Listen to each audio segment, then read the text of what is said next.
that time again. Time for ScionVyse to go about his video making and do another review. This time he'll be taking a look at Bastion, the first game by Supergiant Games.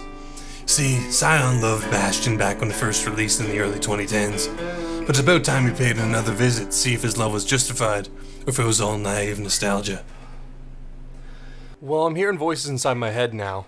I should probably do what they say and maybe they'll go away. Just let me get resituated for a second here. There were a lot of great games released in the indie renaissance of the late 2000s and early 2010s. I generally consider that to be one of my favorite eras in gaming, period, with the sheer amount of great content that was released in that time. One of my favorite games to be released in that era was Bastion by Supergiant Games.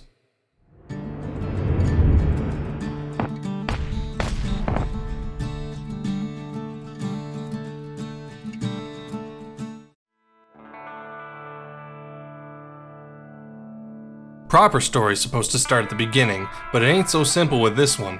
This one starts at the end of the world, that is. You play as the Kid, a citizen of Caelondia who wakes up one day and his entire world has been basically destroyed.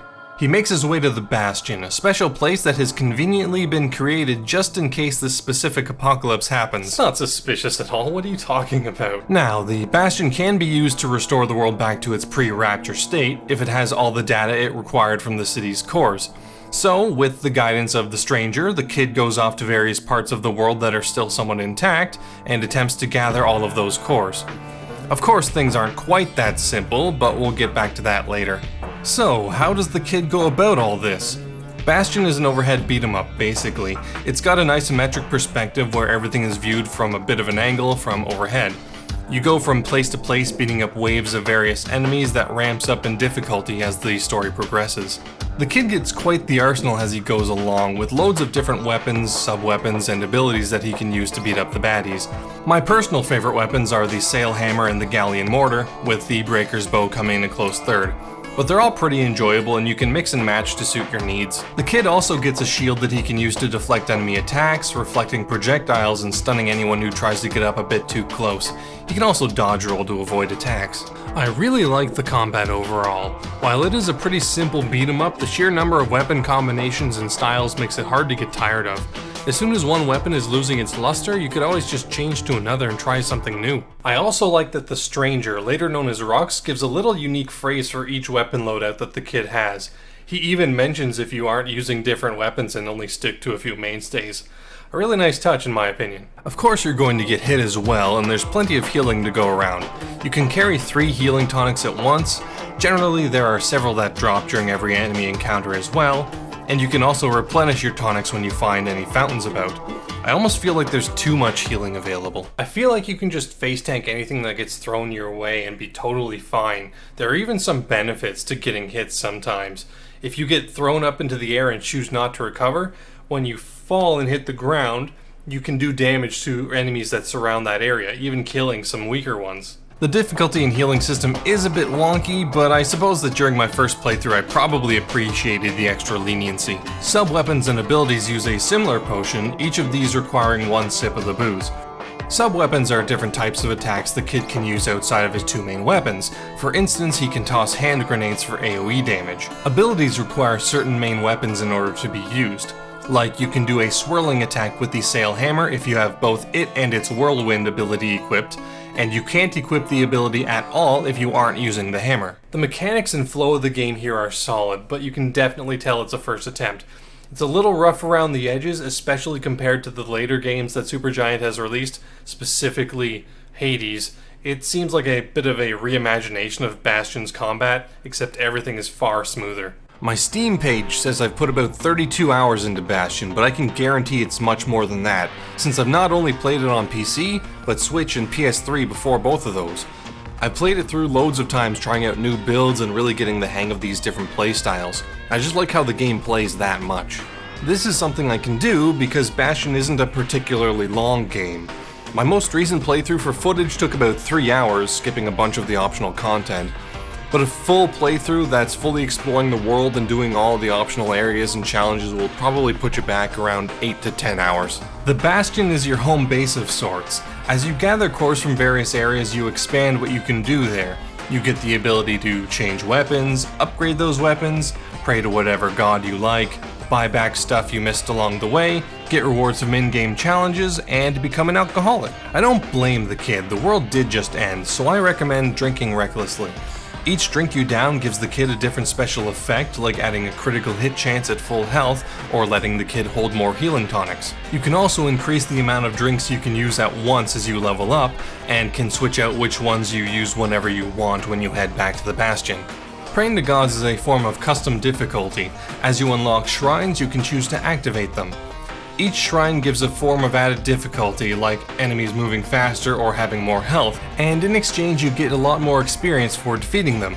I like the addition, but things can definitely get hectic if you have a lot of them activated at once. Weapons can be upgraded a maximum of 5 times at the forge, each requiring a certain amount of money and a material that is specific to those weapons. Each upgrade gives you a choice of 2 different bonuses, generally offering different effects that can both be useful in certain scenarios.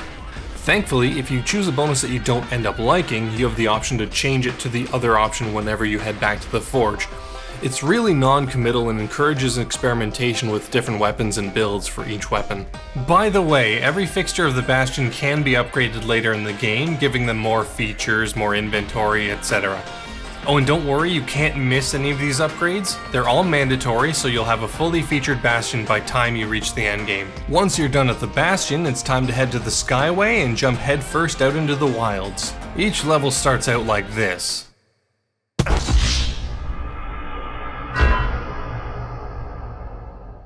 No, I'm not gonna do a "got a game over so the review is over" joke, so don't expect it. If there's one thing I feel that Bastion doesn't take full advantage of, it's the level design. While everything looks fantastic due to the wonderful hand-drawn visual style, each level kind of feels the same. They're mostly a bunch of small combat arenas that are connected by narrow pathways that form up under the kid's feet as he goes about. Visually, each area is quite different and unique, but the majority of them play out the same way. And since some of these areas feel rather cramped, it's pretty easy for the kid to fall. And then he falls to his death. Was that too obvious? I feel like it may have been too obvious. Seriously though, with the somewhat skewed angle of the world and the tendency for parts of the world to drop out from beneath your feet, the kid will be falling through the cracks very often. It's not a huge game-breaking issue or anything, but it's definitely a bit of an annoyance that can cause a few deaths throughout a playthrough. If you get tired of the main story, there are several optional challenges you can undertake for various rewards. There is a mastery challenge for each weapon that you can attempt to get things like upgrade materials and a new skill for each weapon. There are also dreams that you can experience, which are long multi-wave challenges that can really be tough to beat for inexperienced players. These also give insight into the characters and their pasts, as well as their relationship with both the Bastion and the Calamity. These are a great way to get lots of experience and money to buy upgrades, idols, and skills. And you're gonna need it because the game can get pretty stingy with these things later on. Now, onto the story. Stylistically, the story is told to the player via Rux, who is telling the story to the player as it happens. This is a pretty unique way of telling a story, and at least conceptually, I really like it. However, this style of storytelling comes with some problems, and they start to rear their head pretty much immediately. Since Rux is describing things as they happen at best, the story lacks any forward momentum, really. The kid gets the instructions to go and find all the city's cores to reverse the Calamity, and until the halfway point, it kind of just meanders, with Rux mainly acting like a tour guide of the apocalypse, describing places, people who live there, and events that happened there in the past. Things are happening, but nothing happens, if you know what I mean. After the halfway point is when the main conflict of the story actually happens, and the story starts moving, sort of.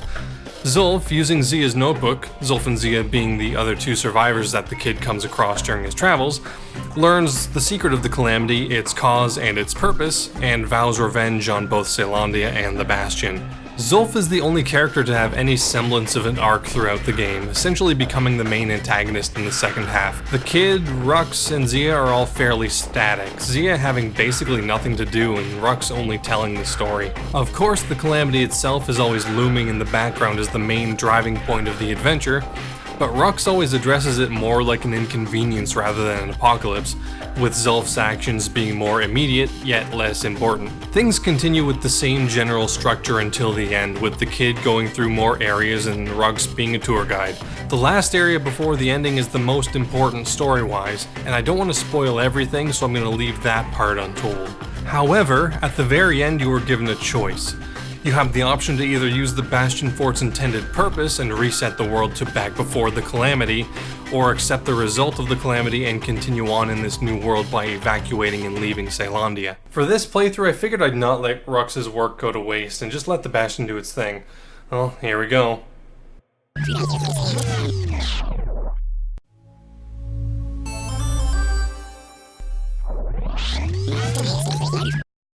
However, at the very end you are given a choice.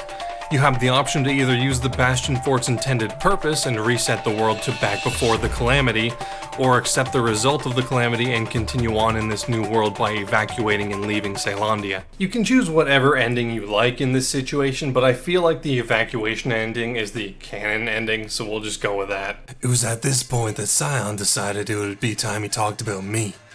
I am the star of the show after all. It wouldn't be right to ignore me. Now, if you know nothing else about Bastion, you know about Rux. He's the narrator for Bastion, and he's the primary guide for the kid as he goes about his adventure. Rux as a character is pretty interesting, and there's loads of theories as to who he is, what his relation to the kid is, and what his role in the world is.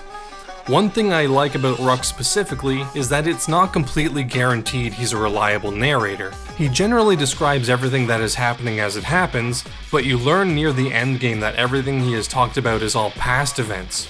He's telling the story to Zia as the kid goes off to the last confrontation, and since the kid isn't very talkative, it's doubtful he described every detail of his adventure to Rux. So, there's no guarantee that everything the player experienced actually happened.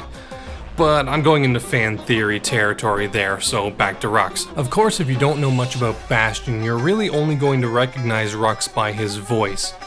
Rux is voiced by Logan Cunningham, and I don't think there's any way to describe his performance here other than perfect. He's got this really deep, gravelly voice that is just a joy to listen to throughout the entire game.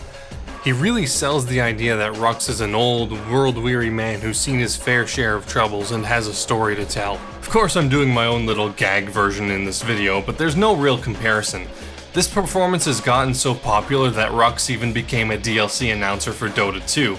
Not to downplay the other vocal performances here since they're all great, but Rux is definitely the most memorable facet of Bastion. Another thing about Bastion that's memorable is the soundtrack. It was composed by Darren Korb, and it's one of my favorite game soundtracks, period. It's got a really cool collection of sounds that goes from Western-inspired rock to crazy trip-hop. One interesting thing about this OST is that Darren used a lot of basic Logic loops in it. How did I find that out? Well, back when I was in college, I was using Logic for a lot of my own stuff, and browsing through the loops, I found something pretty interesting. I found the guitar loop that's played at the start of the track Brusher Patrol.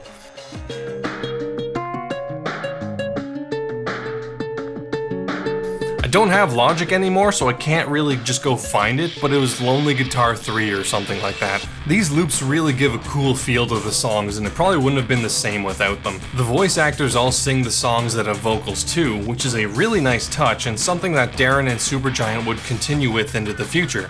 Even using the same actors too. Once you've beaten the game, you have the option to go back and run through it again in New Game Plus with all the weapons, upgrades, and a fully featured Bastion right from the start. There's also the option to do a score tag mode, which lets you replay levels and scores you on your performance.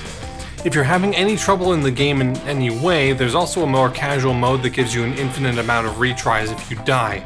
So you get the option to enjoy all the gameplay and story without the risk of getting stuck in any one section.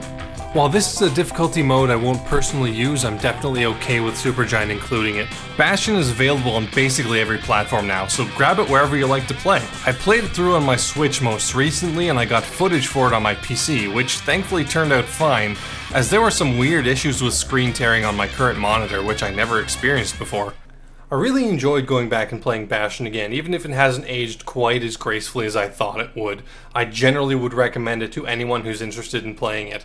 And if you can't get enough of Bastion's core concept, I absolutely would recommend Hades as well. Supergiant is currently developing it. It's in an early access through the Epic Game Store. So if you're a little wary of the Epic Store, you can skip it, but I absolutely think it's worth the investment. In fact, I would like to talk about Hades in full later on, so I think I'm going to go through and tackle Supergiant Games' entire discography right now, or gameography rather. So starting next time, we'll talk about Transistor, move on to Pyre, and eventually Hades. See you next time.